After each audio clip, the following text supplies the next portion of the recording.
Welcome to Card of the Day, where we talk about Weiss Schwarz's cards of the day, and today we're going to start off with Milky Holmes, and the first card we have here is, Henrietta. She's a 2/1 blue detective student council character, and she has two abilities. Her first ability is that she's an assist, and she's a level assist, and it's Power X, where X is 500 multiplied by the level. And her other ability is Auto. When this card is played from your hand to your stage, your opponent may comment about how you resemble Arsena, and if they do, all players draw a card. So you're pretty much just plussing your opponent, as well as yourself. So it's kind of like a one day of peace without the damage cancellation. And you thought this was someone else, but no, it's me! Okay, the next card we're going to look at is in Chain Chronicle. The first card we're going to look at in Chain Chronicle is Asura Swordsman Shido.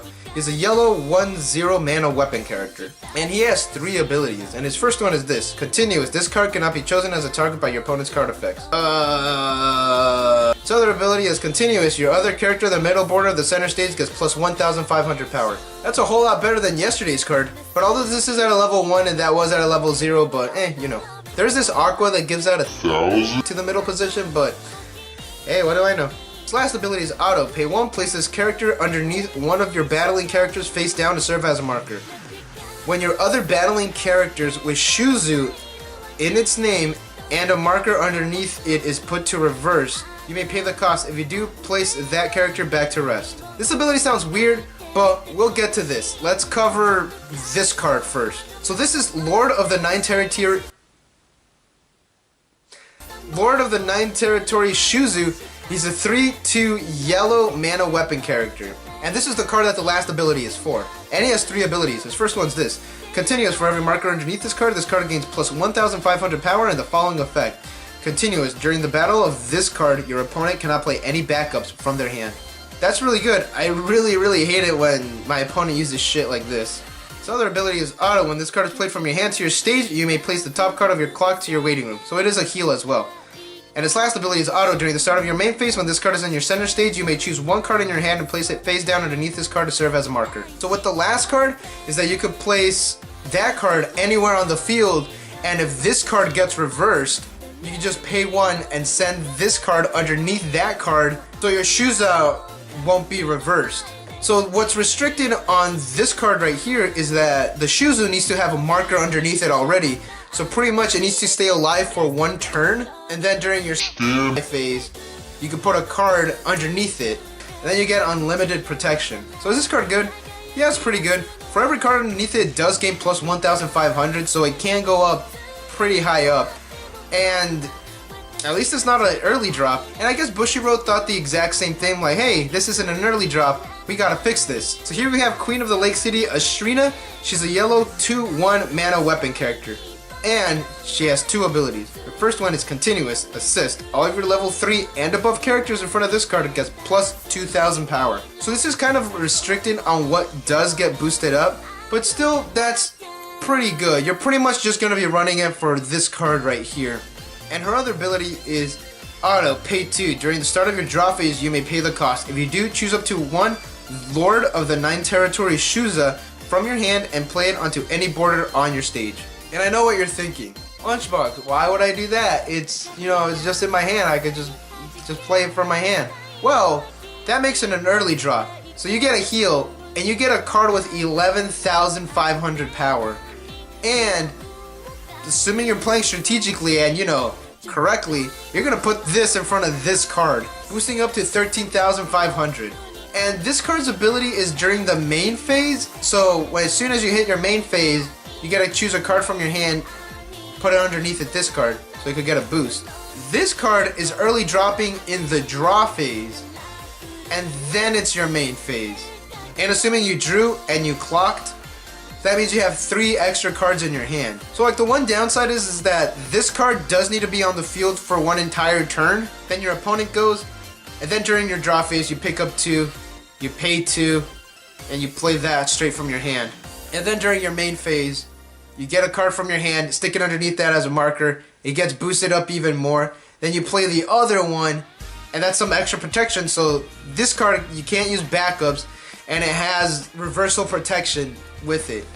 And when it gets reversed, you pay 1, send this underneath it, and it gets even stronger. So pretty much you're just pressuring your opponent saying, hey, you need to get rid of this with pure strength alone. Or, you know, bounce it back into my hand, but I'm just going to play it back later. And yeah, this little engine here, that's good. That's really good.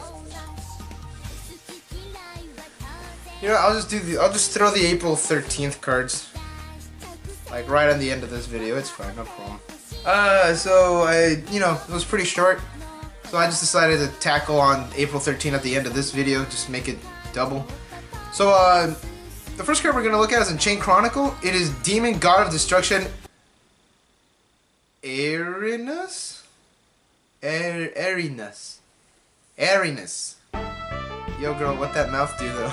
It's a 0/0 green and it's a Black Army character. So I didn't cover the Black Army cards, but I mentioned in this video. So what I'm thinking is that they're reserving green and yellow for the Black Army, which is the bad guys in Chain Chronicle. Yeah, that. And, you know, I'm actually kind of glad that I was right. So with Erinus, she has two abilities.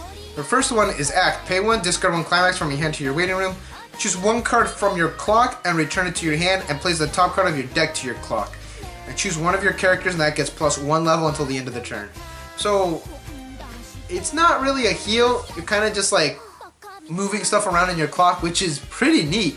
And this is anything in your clock. It doesn't say character, it doesn't say climax, doesn't say event. So you're salvaging in your clock, which is pretty good, but it's kind of restrictive because in your waiting room, you get a lot more resources dumped in there than in your clock, but that's still pretty good. So it's kind of like a ditch a climax salvage, but made for your clock. So that's pretty cool. I haven't seen that. His next ability is a Brainstorm. It's pay 1, rest this card. Send the top 4 cards of your deck to the waiting room. For every climax amongst them, choose up to 2 black soldiers from your waiting room and return it to your hand. Alright, so they saved the waiting room salvage for the climax. And you get 2 per climax. So that's pretty good. Up next, we have this 1/0 green Abyssal Darkness Black Knight. He's a 1/0 green Black Army character. And he has 2 abilities. The first one is Auto. When this card is played from your hand to your stage, this card gets +X until the end of the turn, where X is the number of Black Army characters you control multiplied by 500. And it didn't say your other Black Army characters, so this card also counts towards the total. So it is once. It's when it gets played from your hand to your stage. And if it stayed there, it probably would have been a pay 1. But this does have a climax combo that kinda, I guess, makes up for it. And that is pay 1, discard 1 black soldier from your hand to your waiting room. When this card declares an attack with the climax blackened power on your climax border and you have another Black Army character, you may pay the cost. If you do, search your deck for 1 Black Army character, and if you do, show it to your opponent. Add it to your hand, shuffle your deck. So it is a Shimakaze. It's on attack search, but you need to have another Black Army character, which, you know, isn't that hard. But you do need to discard a black soldier, which is this card right here.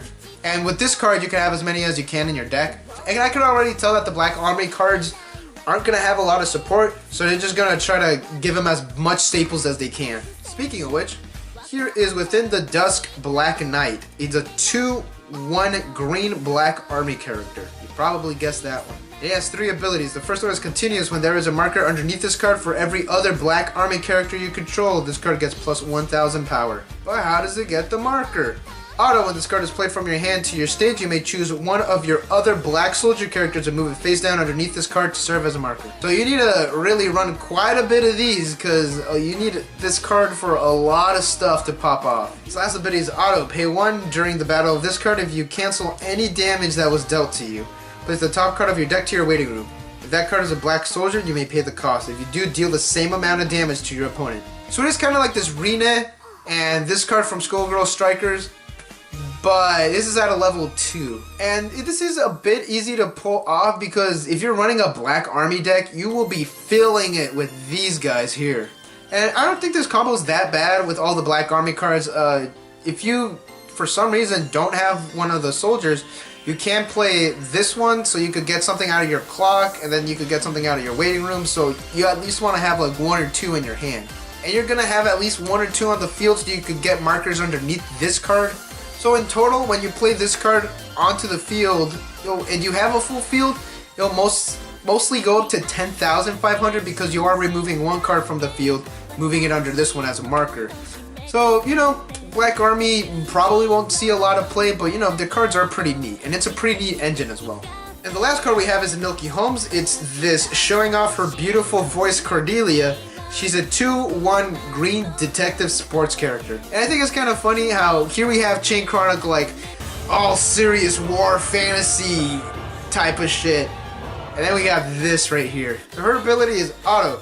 When this card declares an attack, you may declare your attack with an opera tone of voice, and if you do, this card gets plus 5,000 power until the end of the turn. It is any kind of attack, but most likely you'll be doing like a frontal attack to a character, and no, I'm not gonna do it. I'm not gonna do it. And so far with the joke cards, I'm not disappointed. They're pretty good.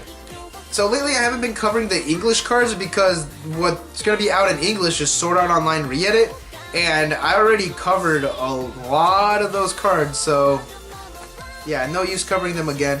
So we'll just end the video right here, and yeah, thank you guys for watching. Don't forget to like and subscribe for more Weiss Schwarz news and content, and I'll see you guys tomorrow.